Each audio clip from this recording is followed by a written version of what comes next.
Henesis, Kapitulo 38.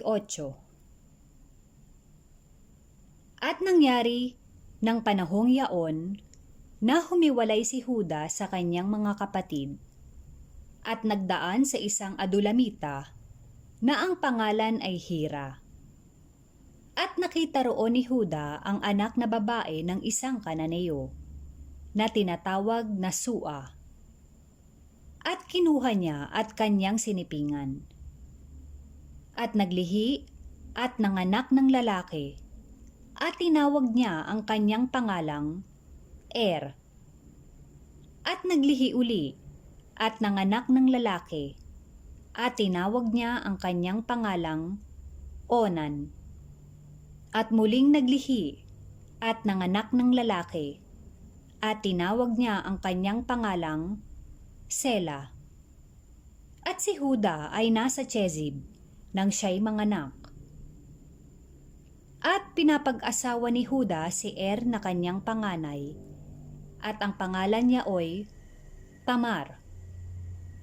At si na panganay ni Huda ay naging masama sa paningin ng Panginoon, at siya'y pinatay ng Panginoon. At sinabi ni Huda kay Onan, "Sumiping ka sa asawa ng iyong kapatid, at tuparin mo sa kanya ang tungkulin ng kapatid ng asawa, at ipagbangon mo ng binhi ang iyong kapatid." At nalalaman ni Onan na hindi magiging kanya ang binhi. At nangyari na pagkasisiping siya sa asawa ng kanyang kapatid, ay pinatutulo niya sa lupa, nang wag lamang niyang bigyan ng binhi ang kanyang kapatid. At ang bagay na ginawa niya ay masama sa paningin ng Panginoon, at siya'y pinatay rin naman. Nang magkagayoy, sinabi ni Huda kay Tamar na kanyang manugang na babae, "Manatili kang bao sa bahay ng iyong ama, hanggang sa lumaki si Sela na aking anak." Sapagkat sinabi niya, marahil ay hindi siya mamamatay ng gaya ng kanyang mga kapatid. At yumaon si Tamar at tumahan sa bahay ng kanyang ama.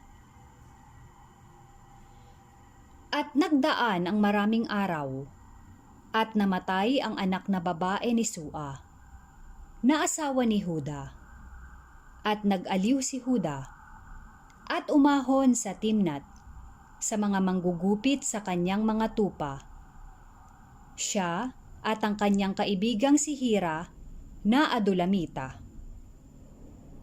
At naibalita kay Tamar na sinasabi, "Narito, ang iyong biyanang lalaki ay umaahon sa Timnat upang pagupitan ang kanyang mga tupa." At siya'y nag-alis ng suot pagkabao at nagtakip ng kanyang lambong. At pagkapagtakip ay naupo sa pasukan ng Enaim na nasa daan ng Timnat, sapagkat kanyang nakikita na si Sela ay malaki na at hindi pa siya ibinibigay na asawa. Nang makita siya ni Huda, ay ipinalagay siyang patutot, sapagkat siya'y nagtakip ng kanyang mukha.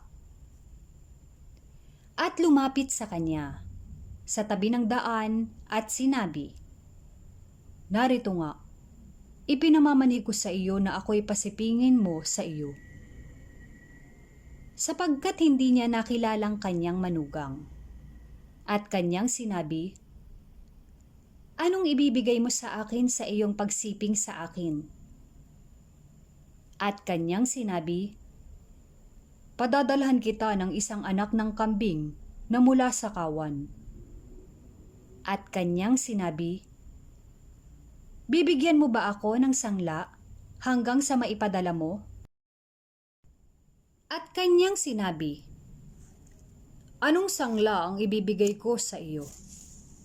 At kanyang sinabi, "Ang iyong singsing, at ang iyong pamigkis, at ang tungkod na dala mo sa kamay." At kanyang ipinagbibigay sa kanya, at sumiping sa kanya, at siya'y naglihi sa pamamagitan niya. At siya'y bumangon, at yumaon, at siya'y nag-alis ng kanyang lambong, at isinuot ang mga kasuotan ng kanyang pagkabao. At ipinadala ni Huda ang anak ng kambing sa pamamagitan ng kamay ng kanyang kaibigan, na Adulamita, upang tanggapin ang sangla sa kamay ng babae. Datapwat hindi niya nasumpungan. Nang magkagayoy kanyang itinanong sa mga tao sa dakong yaon, na sinasabi, "Saan nandoon ang patutot na nasa tabi ng daan sa Enaim?" At kanilang sinabi, "Walang naparitong sinumang patutot." At nagbalik siya kay Huda, at sinabi, "Hindi ko nasumpungan." At sinabi rin naman ng mga tao sa dakong yaon, "Walang naging patutot rito."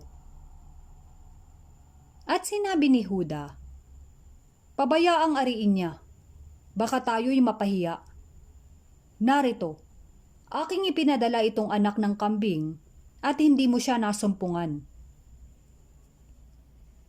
At nangyari na pagkaraan ng 3 buwan, humigit kumulang, ay naibalita kay Huda na sinasabi, "Ang iyong manugang na si Tamar ay nagpatutot. At narito, siya'y buntis sa pakikiapid." At sinabi ni Huda, "Siya'y ilabas upang sunugin." Nang siya'y ilabas, ay nagpasabi siya sa kanyang biyanan, "Sa lalaking may-ari ng mga ito, ay nagdadalang tao ako." At kanyang sinabi pang, "Ipinamamanhik ko sa iyo, nakilalanin mo kung kanino ang mga ito, ang singsing, ang pamigkis, at ang tungkod." At nangakilala ni Huda, at sinabi, "Siya'y matuwid kaysa akin, sapagkat hindi ko ibinigay sa kanya si Sela na aking anak, at hindi na niya muling nasipingan pa." At nangyari na sa pagdaramdam niya, na narito, kambal ang nasa kanyang tiyan. At nangyari nang nanganganak siya, na inilabas ng isa ang kamay, at hinawakan ng hilot, at tinalian sa kamay ng isang sinulid na mapula, na sinasabi, "Ito ang unang lumabas."